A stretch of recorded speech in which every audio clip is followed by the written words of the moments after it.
is going on, everyone? Welcome back to another episode of Nerdtooine Movie Podcast. I am your host, Nerdpool Prime. Thank you so much for joining me. Now, I do just quite wide range of type of content on this channel. Pretty much anything from gaming, sports, cards, comics, movies, TV shows, you name it. So if you like that kind of content, do me a favor, give me a follow.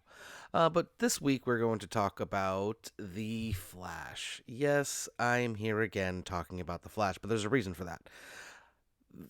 It's a callback to my previous episode where I, for lack of a better term, ranted and raved about how it was a little ridiculous that you, as Warner Brothers, would cancel the Batgirl movie to take it as a tax write-off and then also to claim that it was because of the quality, which we all know wasn't true.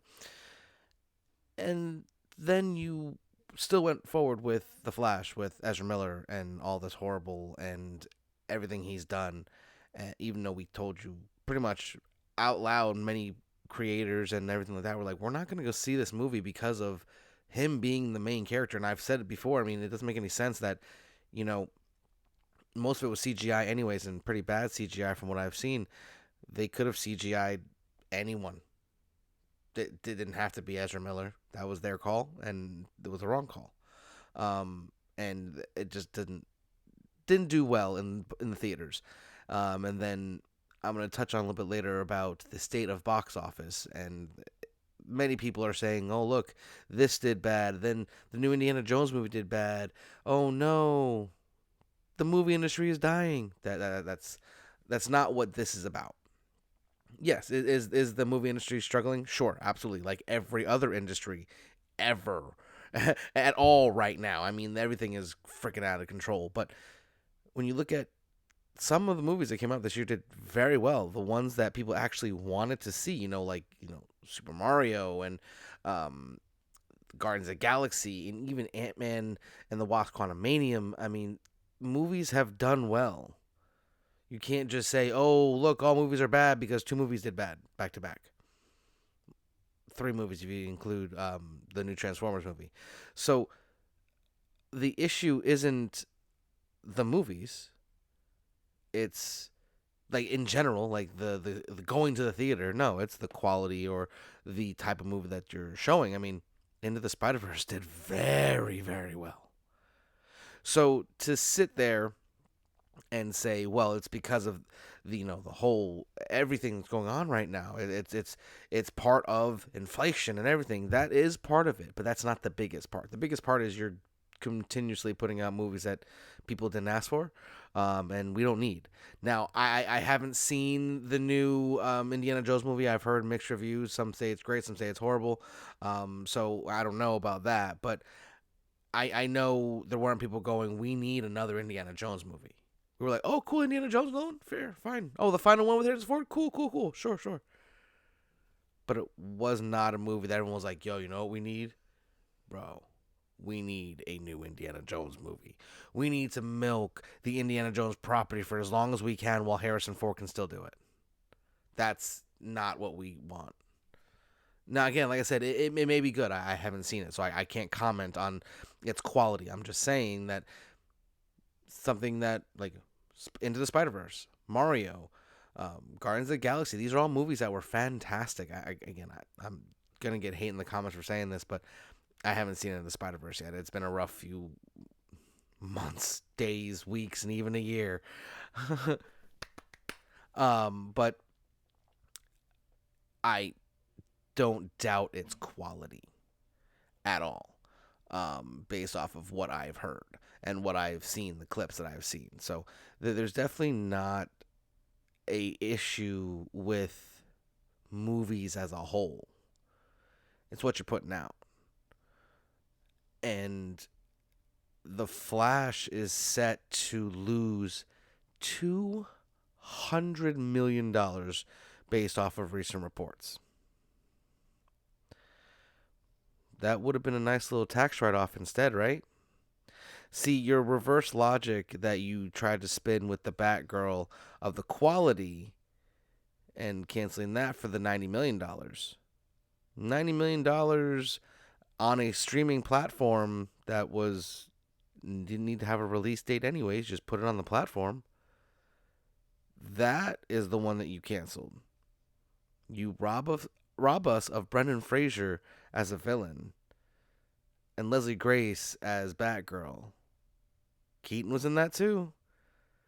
But you went forward with the Flash with all the problematic issues with it, and then apparently didn't even finish the CGI. But that movie, you rush out, you get that out when obviously it wasn't even complete. But Batgirl was complete, and you just canned it. And now Blue Beetle comes out next month. It's supposed to start the whole new James Gunn universe, and yet, has anyone seen any trailers or any type of promotion besides like that first trailer that we got that leaked and then they released it just because, oh, well, it was already leaked? I mean, it doesn't paint a good picture when you look at all of this surrounding evidence about how little they seem to care. Now, again, I spoke about this last week. I believe that James Gunn might turn the ship around, and we shall see. Blue Beetle was approved and pretty much done before Gunn came along, and I'm guessing Gunn kind of was like, we're going to keep this one. But at the same time, there are, like, doesn't seem to be any type of accountability for choosing which properties just to cancel and which properties to move forward with. It doesn't seem to be anything about quality. It's, again, like I said last time, it's all about the money, and that's fine. You're allowed to do that. That's kind of what companies do, is they do things, whether it's a service or goods or whatever, and they want to make money off it, obviously. But don't lie about it and say it has anything to do with anything else besides that. Because apparently The Flash was not very good, but it's The Flash, so you were like, oh, we're going to make money off it, let's put it out. But then you look at the background and go, oh, it's unreleasable. It's just not up to the standards that we expected, so we're going to go ahead and use it as a tax write-off. Yeah, something's wrong there, because you can't have it both ways. It can't be about the quality and then put out a piece of crap. It's this is your words, your logic that is creating all these issues. I mean, you can't have it both ways, and it appears that they think they can. And the community and I guess the entire world basically was like, yeah, we're not going to support this. And now it's going to be heading to streaming even sooner than anyone anticipated. It's been pulled from theaters because it was costing them money to keep it in theaters, and they were losing even more. Whether or not Warner Brothers or any other company chooses to listen to the fans, that's on them. I mean, obviously, it's their properties. They own them. We just enjoy them. But it seems like, if the fans don't like what you're doing, they're not going to support it, and you're going to lose millions, if not billions. So I would suggest, and again, I'm nobody. I mean, I have 100 followers, subscribers on YouTube, and a couple thousand on TikTok, and a couple thousand more on Instagram. So I'm nobody. I get that. And my words will probably never even reach you, but I still feel the need to say them. If the fans tell you they don't want something, don't fucking give it to them. If the fans ask for something, give it to them. You don't have to give them everything, but if across the board you see that the fan base wants something, why would you deprive them of that? And I understand this is coming off the heels of the Snyderverse. People, I enjoyed the Snyderverse, don't get me wrong, and I think how they ended that and all that is just unacceptable. How they had Joss Whedon come in and basically strip it to its bones and remove the minority character who was the heart of the film because he didn't like the tone, and then misogynistically throw the Flash onto Gal Gadot. I mean, it's just, that is wrong. And the Snyderverse, the Snyder Cut, is really good, but it's also too long to ever be in theaters. They could have done a part one, part two, which would have been great, and then had a part three and four or whatever. They could have done something there. And I'm not saying restore the Snyderverse. I mean, at this point, it's not going to happen because of what's happened.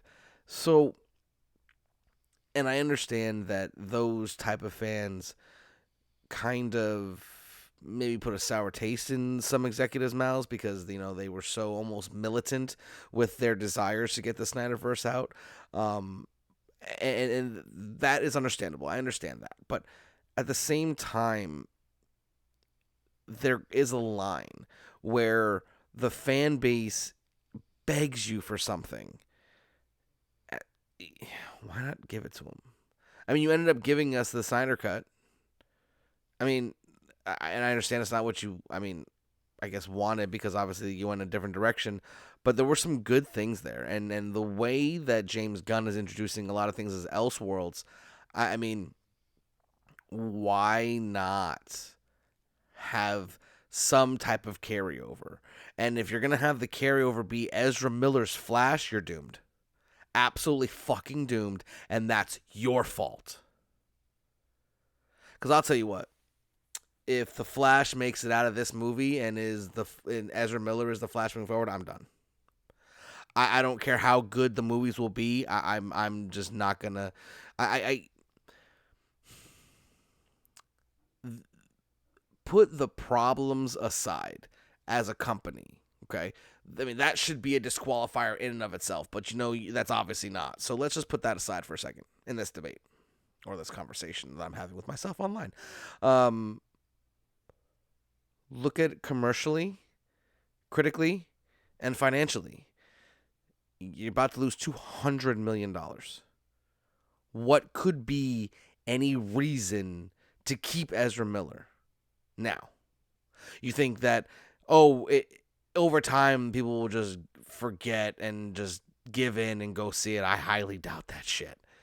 I mean, even if you put it on streaming as quickly as you say you are, I mean, that doesn't necessarily mean people are going to watch it. I mean, I keep bringing up the same movie. The second Avatar movie has been on streaming for a while. I still haven't watched it. I'm paying for 2 services that has it on there, and they're shoving it down my throat every time I turn on either Disney Plus or HBO Max. One of the promos is that Way of the Water, whatever the hell it is. I just don't have any interest to see it. I'm sure one of these days I'll end up watching it, but like, that doesn't mean it should continue. And I mean, again, I'm definitely not comparing the Flash with Avatar.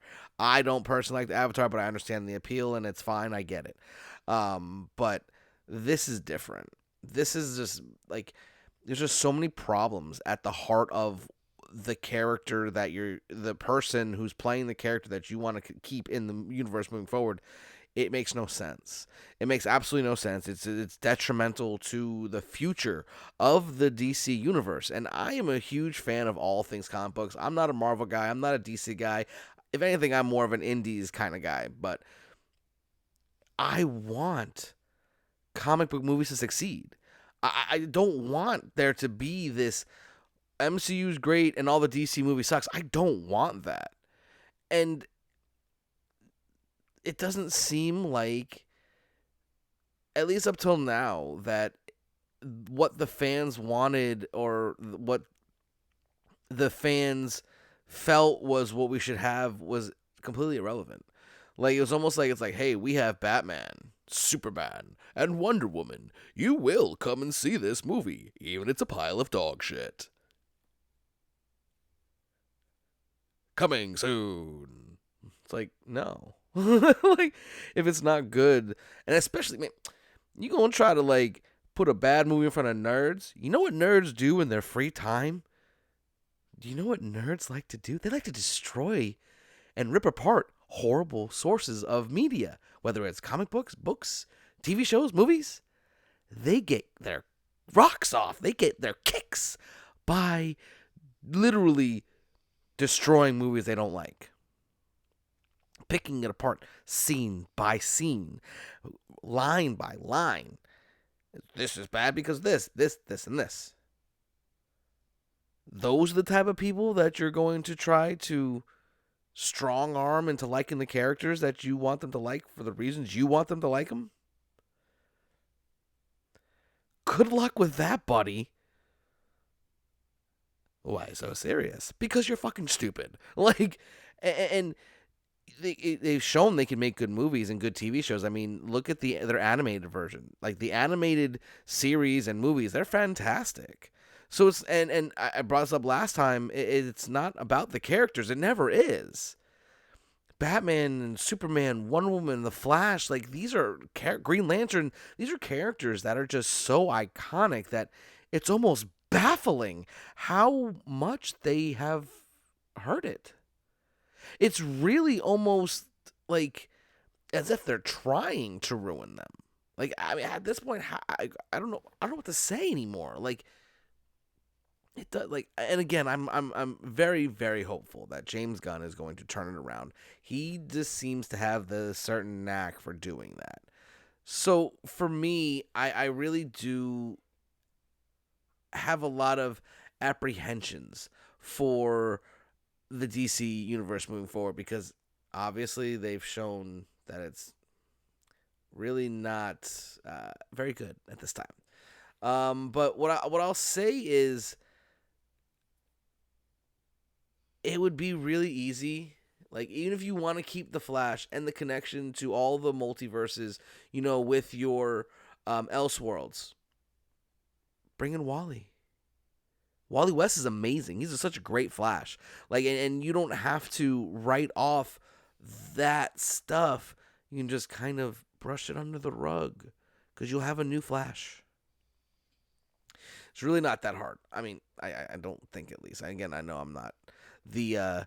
It's not like I am an award-winning producer, director, or anything. So who the fuck am I to say anything about this? But again, I'm a nerd on the internet. Case in point. And when you look at the entire landscape of film right now, there are people who are saying, comedy's dead. This. There's so much that there's only so many times you can reproduce the same thing and expect a different result. I mean, a lot of stuff nowadays isn't even original, and that's a problem. And Super Mario, you look at that movie, it's not an original property, but the story was original. It's entertaining as hell. Guardians of the Galaxy, again, not new characters, but again, this new story, I mean, it's fantastic.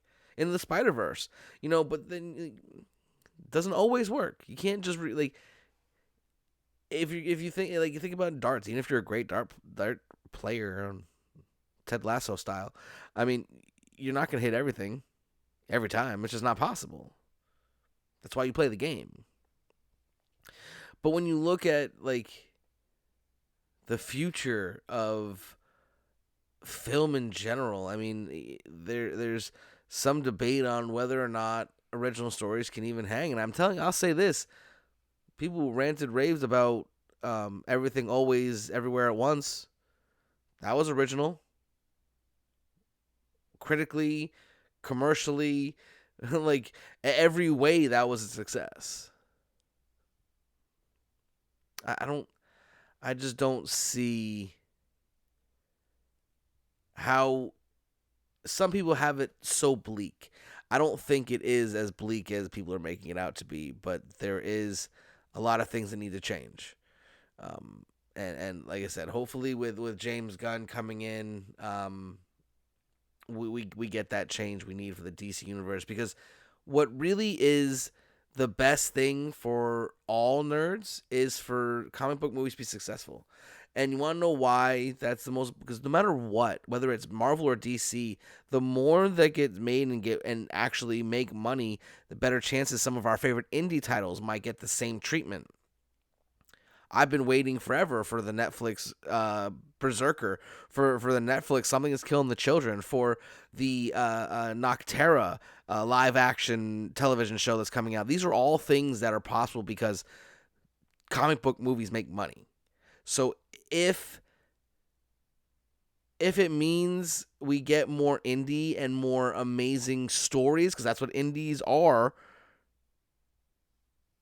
let's hope that we can get a good DC and Marvel universe. Hell, let's hope they compete and just push the envelope even further so more and more great stories can be told. Because comic books are the most malleable piece of entertainment you can possibly imagine, and you can tell any story on it. So any comic book has the chance to become a movie or a TV show, and that's not necessarily the goal, but it'd be amazing.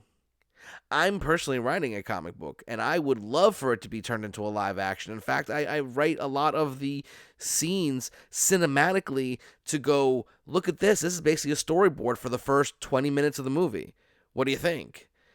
We could do this, right? Or TV show, whatever. You know, what I mean, that it's I'm not writing it to get it optioned, but I'm writing it to have this story told through that medium, but in a way that is cinematic.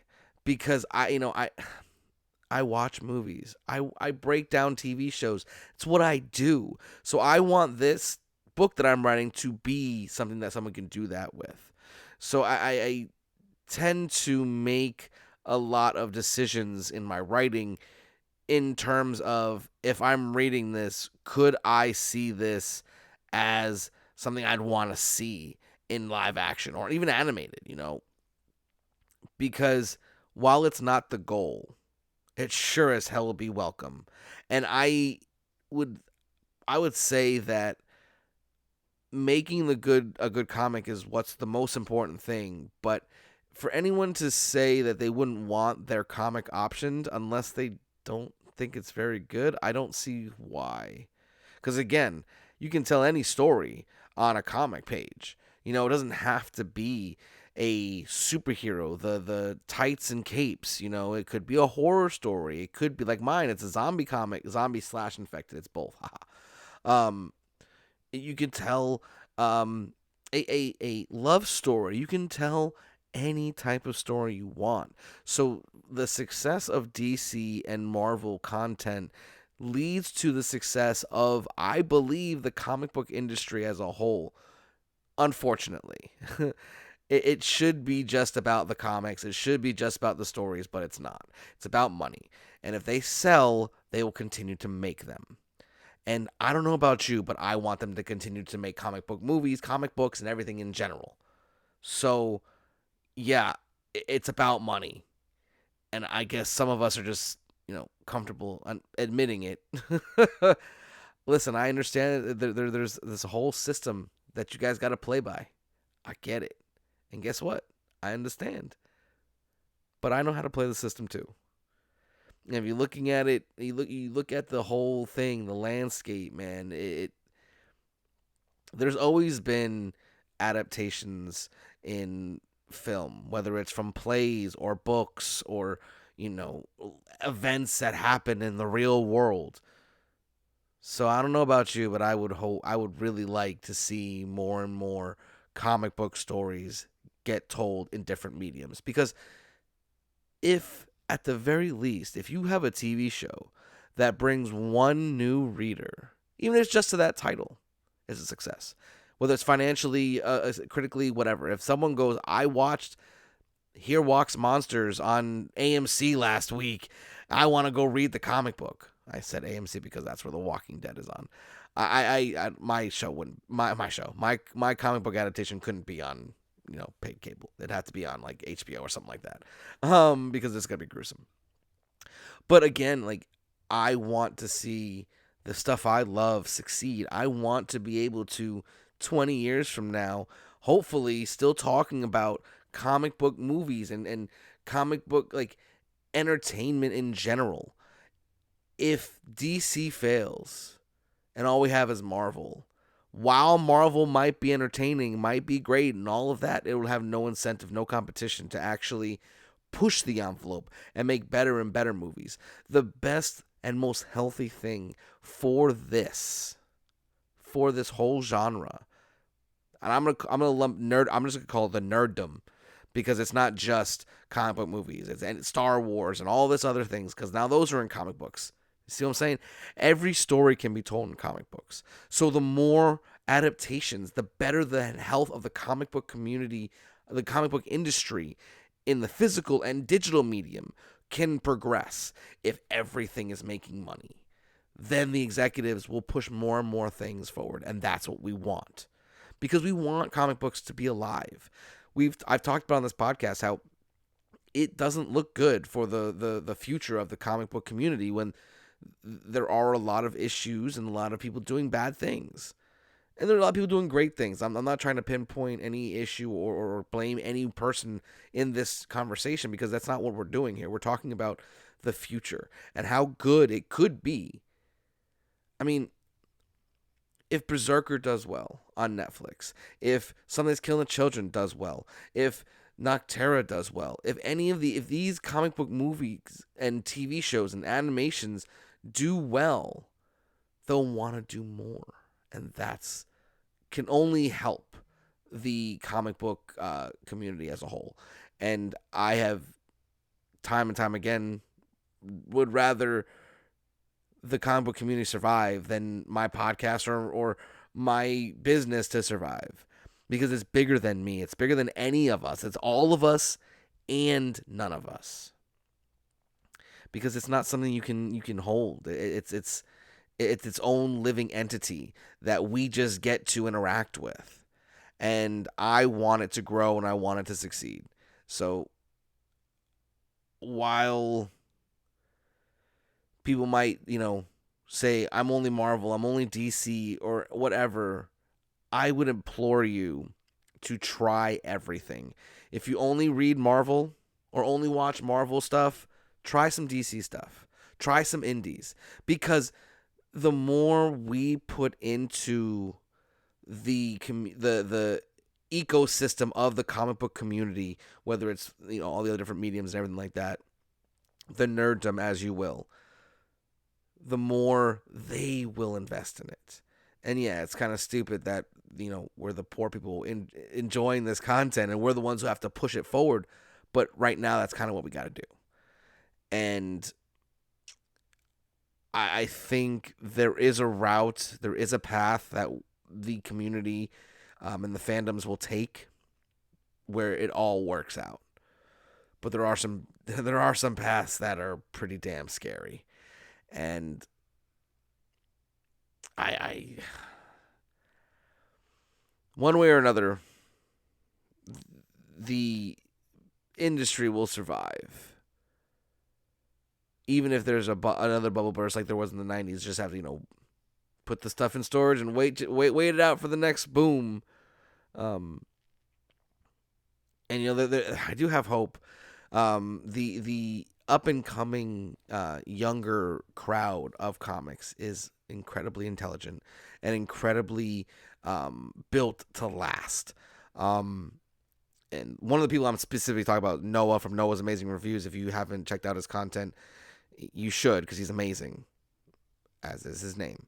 But I think with people like him growing up in this age, I think we're heading in the right direction. And I just hope that we can all help steer the boat to get to the right place. Because, man, the nerds won, and I want it to stay that way. We're teetering on the edge, ladies and gents. And everything in between. Let's make sure we get to the other side. And before I go, I want to announce a few things. Part of it started this week, but starting next week, I'm going to release probably around Wednesday a schedule where I will be live streaming and doing a lot of different things. I'm going to start doing gaming. I'm going to start doing reviews. There's a lot of things coming down the pipe. So just make sure you give me a follow on here and all my other social medias. I'm very easy to find. Just search Nerdtooine, and you can see it up on the side over here. It's like Tatooine, but for nerds. Check me out on Whatnot every Thursday night now, the Thursday Night Mafia, giving great, absolutely amazing sellers who, even if don't like Whatnot because of the bad apples. Anyone on the Thursday Night Mafia is not like that. They are collectors first who come to your home basically with the connection through Whatnot and just hang out and sell comics. You're not going to get ripped off. And almost everyone does giveaways in show, and there's a weekly where you get a giveaway for spending a certain amount of money in every show. If you spend $30 on any show, you get entered into a slab giveaway as just a token, a thank you of our appreciation for you coming and hanging out with us. That is every Thursday on Whatnot. I might be on other platforms moving forward. That's going to be part of the schedule that I'm going to announce. But yeah, I really appreciate anyone who stopped by and take a listen to this podcast. If you're into multi-fandom content, this is the place to be. I do breakdowns, predictions, and a lot more. So if that's your kind of thing, just help me out. Give me a follow, subscribe, like, share, do all that algorithmy stuff. I'd greatly appreciate it. Until next time, this is Nerdtooine signing off. Forget about it.